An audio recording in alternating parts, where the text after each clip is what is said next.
Invité au micro pour développer un mot sur le thème du jour.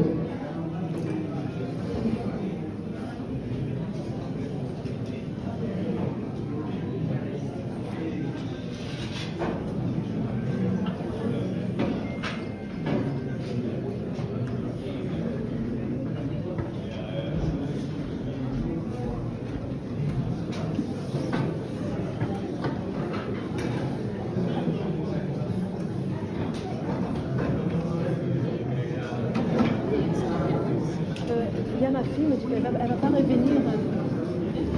Elle est en train de se promener. Frères et sœurs, très chère lionne et reine, je vous remercie du fond du cœur, vous qui avez accepté de m'offrir cette occasion pour échanger autour d'un thème qui nous tient à cœur. Mais l'impression est que tout a été déjà dit. Tout a été dit. Ce qui se passe au Rwanda se passe dans la région, dans toute la région des Grands Lacs.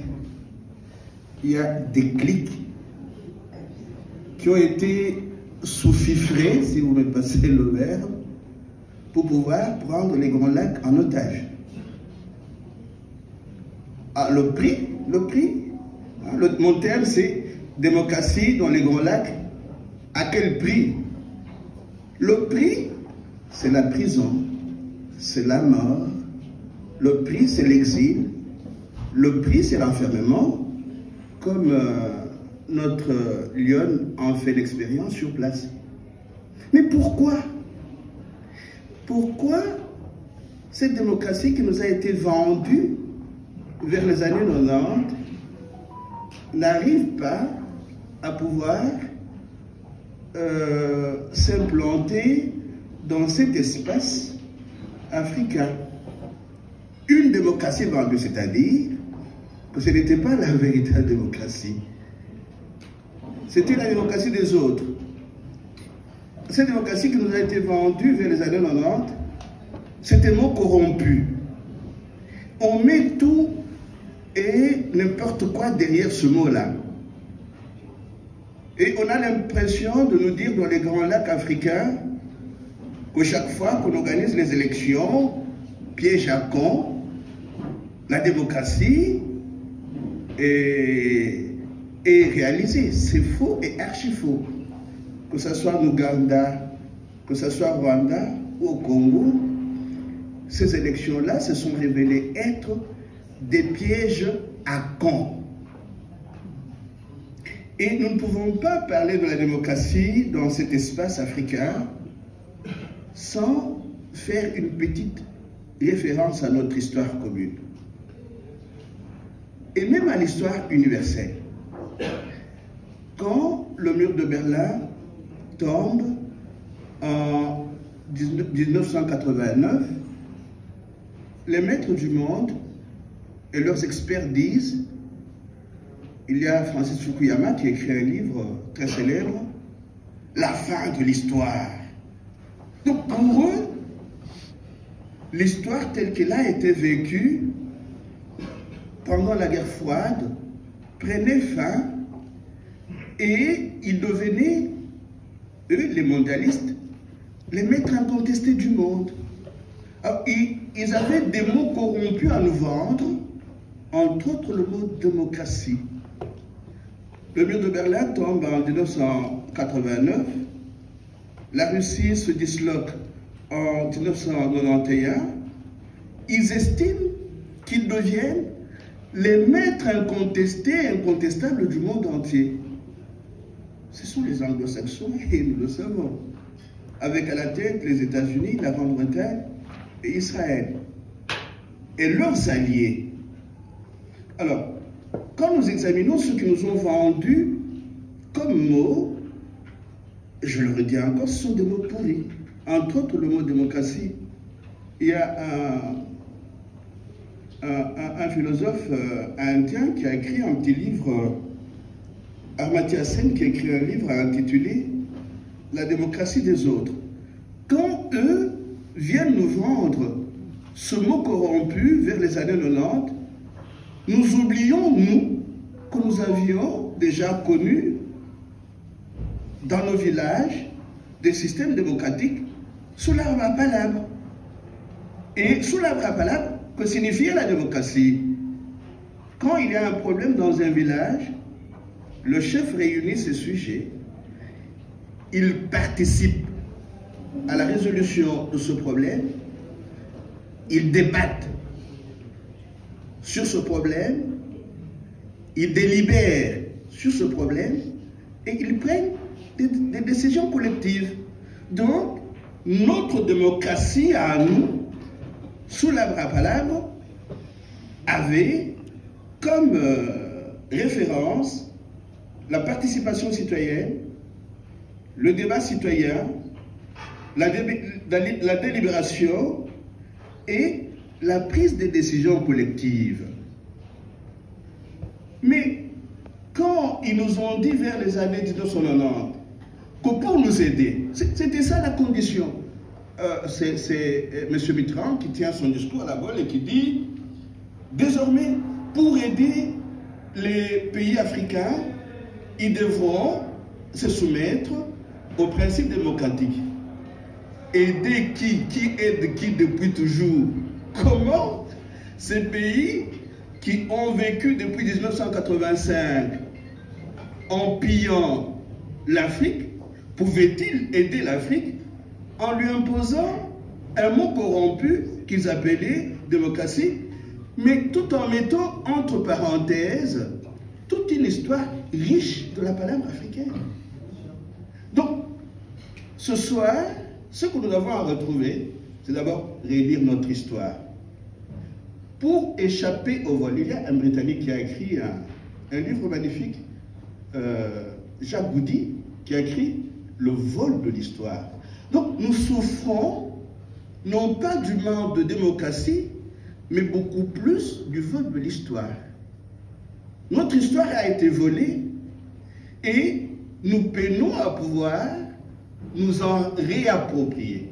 Non, l'un des grands prix que nous avons à payer pour pouvoir vivre de notre démocratie à nous, c'est de revisiter notre histoire, de l'étudier, de la connaître en profondeur, surtout pour les jeunes. Surtout pour les jeunes.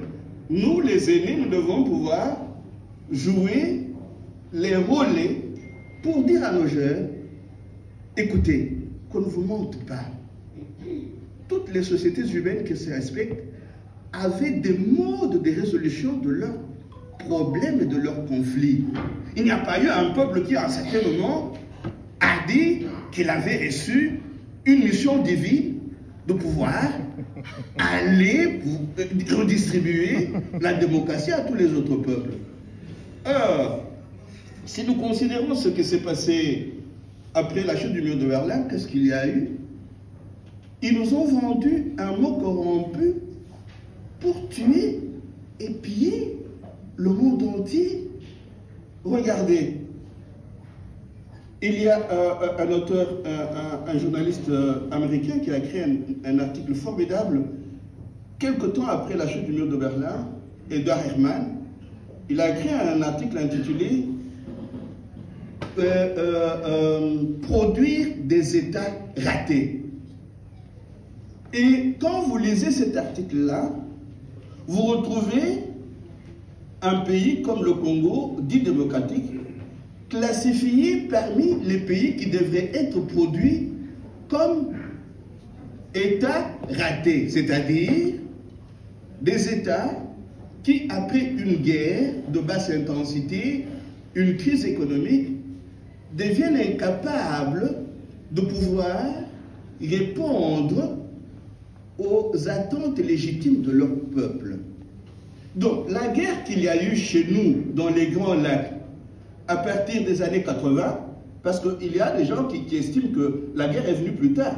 Non, déjà vers les années 80, il y avait des incursions qui venaient du côté de l'Ouganda et qui tué beaucoup de Rwandais. Et à ce moment-là, certains d'entre nous s'en souviennent, Monseigneur Muziriwa va même intervenir et écrire au président américain pour lui dire « Mais regardez ce que nous voyons. Est-ce que nous savons ?» Et Monseigneur Muziriwa dit dans sa lettre, et qu'on retrouve dans le livre de Charles Onana, « Nous savons que c'est vous qui armez. Mais arrêtez. On peut trouver d'autres solutions à ce qui est en train de se passer. » Non. Pourquoi? Parce que le Congo, après avoir été programmé à côté de l'ex-Yougoslavie, à côté de l'Irak, à côté de la Libye, à côté de l'Iran, comme des États qui allaient être produits comme des États ratés, cette programmation a poussé l'impérialisme intelligent à pouvoir organiser une guerre dans les Grands Lacs. La guerre qui n'allait bénéficier qu'à ces multi- et transnationales. Alors, cette guerre, on l'a dénommée guerre de basse intensité. Pourquoi? Parce que c'est une guerre menée par les anglo-saxons à travers leurs proxys, leurs sous-fifres, leurs marionnettes. Alors quand nous parlons ce soir par exemple d'une petite clique qui s'appelle le Front patriotique, mais cette petite clique n'existerait pas sans le soutien des grands. C'est impossible.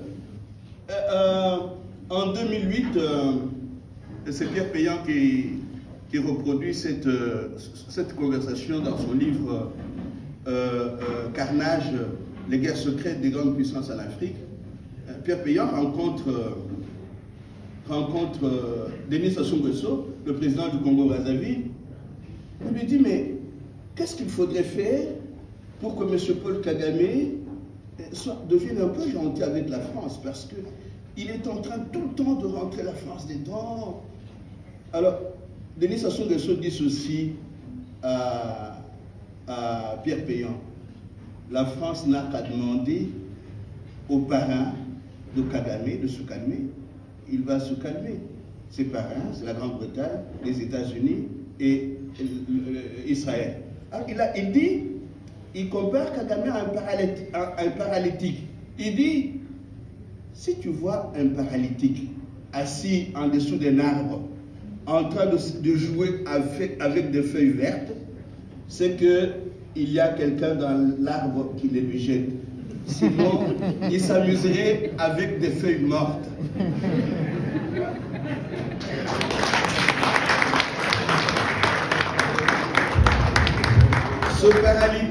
Ce paralytique s'amuse avec des feuilles vertes parce qu'il y a 3 grands puissants dans l'arbre qui lui jettent les feuilles vertes. Et il en va de même de son parrain qui est resté en Ouganda. Il en va de même de tous les sous-fifres qu'on a au Congo. Ils ne peuvent bomber leur torse que parce que demain après-demain, ils vont être appelés par Tony Blair, par le type, l'américain qui est chez nous, là, qui a pris le nom congolais, on l'appelle Zita. Mike Hammer. Oui, il mange le foufou, le kondou, on l'appelle Zita, hein, et qui va appeler Tshisekedi le soir pour dire, demain, tu demandes aux Chinois de signer ou d'annuler. C'est ça qui se passe dans l'Afrique des Grands Lacs. Il n'y a pas de démocratie. Ce qui se passe dans les Grands Lacs, c'est une colonisation, c'est une néocolonisation. Nous vivons dans l'illusion d'une indépendance politique qui n'est pas accompagnée d'une indépendance économique. Où est-ce que vous avez jamais vu des pays indépendants sans indépendance économique? On peut tout dire du Rwanda, mais le Rwanda dépend pour plus de 50% de son budget du monde extérieur. Le Congo est colonisé par le Fonds monétaire international, la Banque mondiale. L'Ouganda doit payer des sommes exorbitantes à la Chine? Où voyez-vous des États capables d'organiser la démocratie? Il n'y en a pas. Est-ce que la question ne devrait pas être celle-ci?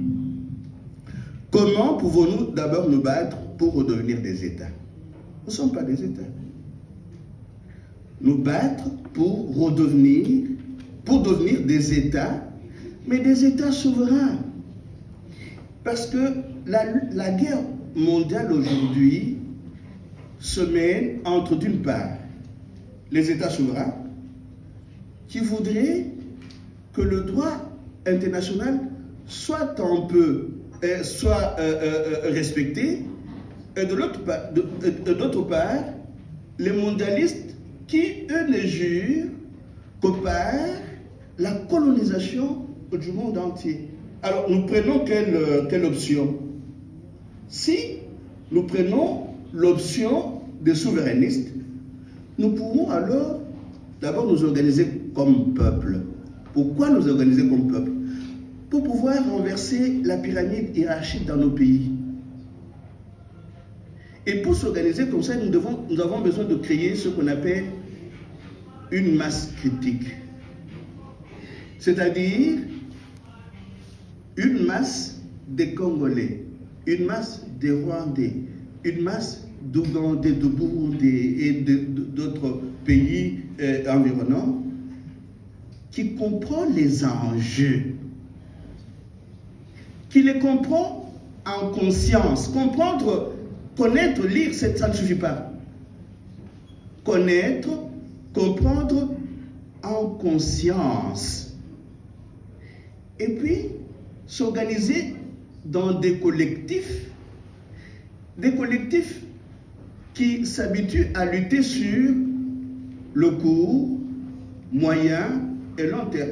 Et à ce point de vue, je peux remercier, féliciter les Lyon qui commencent à avoir leur organisation présente sur plusieurs pays européens. Elle devrait aller jusqu'à en avoir dans les 27 pays européens et les interconnecter. Ça deviendrait des collectifs interconnectés qui créent une masse critique. Alors, supposons que nous les ayons aussi au Congo, au Rwanda, en Ouganda, et que ces collectifs s'interconnectant travaillent au renversement de la pyramide hiérarchique actuelle, c'est-à-dire au fait que le peuple doit pouvoir récupérer son pouvoir. Parce que la démocratie, c'est aussi ce que nous avons étudié depuis notre temps d'enfance, le pouvoir du peuple, par le peuple, pour le peuple. Alors, nous ne pouvons pas nous contenter de la gestion de ceux qui sont dans nos pays aujourd'hui sans chercher à organiser une insurrection des consciences qui les renverse de façon que nous devenions, nous, peuples, les responsables de notre destinée. Alors, quand nous aurons fait cela, nous pouvons, au niveau de nos collectifs, à partir de la base, choisir par exemple comme principe majeur le mandat impératif et le principe de subsidiarité. Nous pourrons dire à ceux que nous envoyons à tous les niveaux de la gestion du pouvoir, nous pourrons leur dire, écoutez messieurs, c'est nous, peuple, qui vous choisissons pour que vous puissiez nous représenter à tel ou tel autre niveau. Voilà notre cahier de charge. Si vous ne respectez pas ce cahier de charge, en ayant 1 ou 2 mois, nous vous dégommons. Donc là, on a un principe qui peut nous aider à pouvoir obliger ceux d'entre nous qui feraient partie de nos collectifs de pouvoir mieux nous représenter. Le premier principe, le principe du mandat impératif, mais le deuxième principe, c'est le principe de subsidiarité.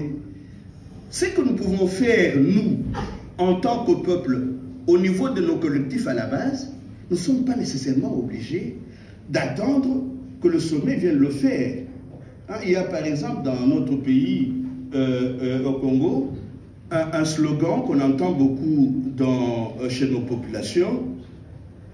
Gouvernement, gouvernement, regarde pour nous cette affaire. Ça n'a aucun sens.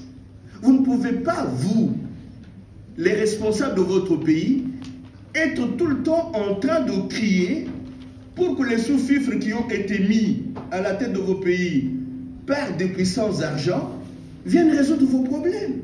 Donc, il y a un changement de paradigme à opérer. Si je peux me résumer, je dirais ceci. Arrêtons de nous leurrer. Restons cette démocratie vendue, c'est un mot corrompu. Retournons sous l'arbre à palabres. Essayons de revenir aux principes qui ont fait vivre nos villages et nos cités autour de ces quelques principes. Participation citoyenne, débat citoyen, délibération citoyenne, décision collective.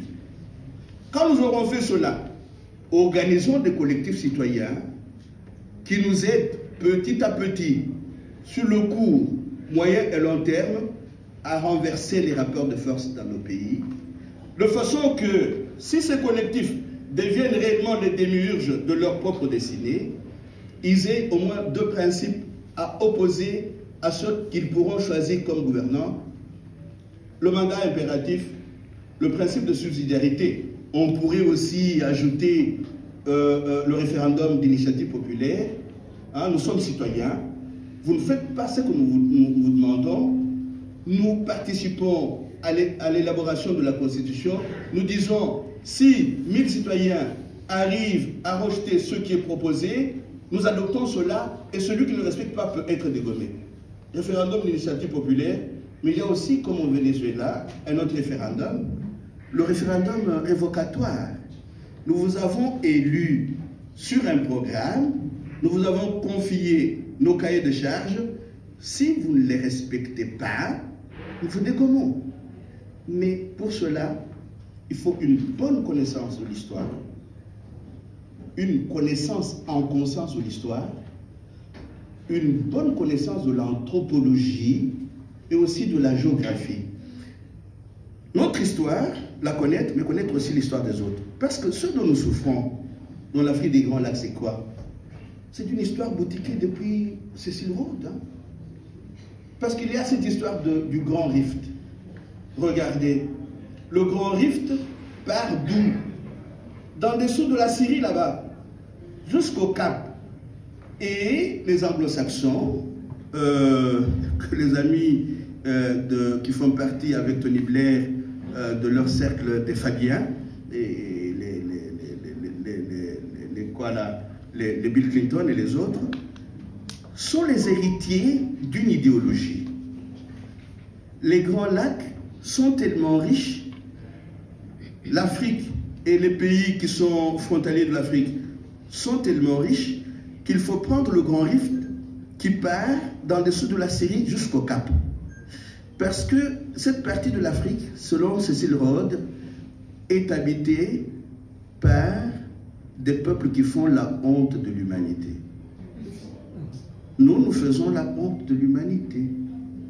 Nous ne méritons pas d'avoir toutes ces richesses-là. C'est ça la guerre. Alors, si nous ne prenons pas conscience que c'est dans notre unité et notre unification, pas un petit Congo ici, un petit Rwanda là-bas, un petit Burundi ici, nous n'arriverons pas. Nous avons besoin de retourner aux rêves de nos ancêtres, Lumumba, Kwame Nkrumah. L'Afrique doit s'unir. Le rêve panafricain.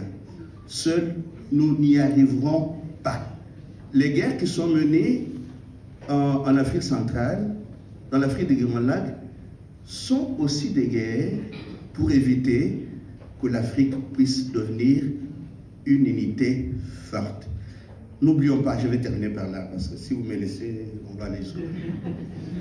N'oublions pas qu'après la conférence de Bandung, les Africains avaient créé, avec les Latinos et les Asiatiques, ils avaient créé ce qu'on a appelé la tricontinentale. Nous mourrons aussi parce que l'alliance entre l'Asie, l'Amérique latine et l'Afrique serait dévastatrice pour les maîtres du monde. Merci.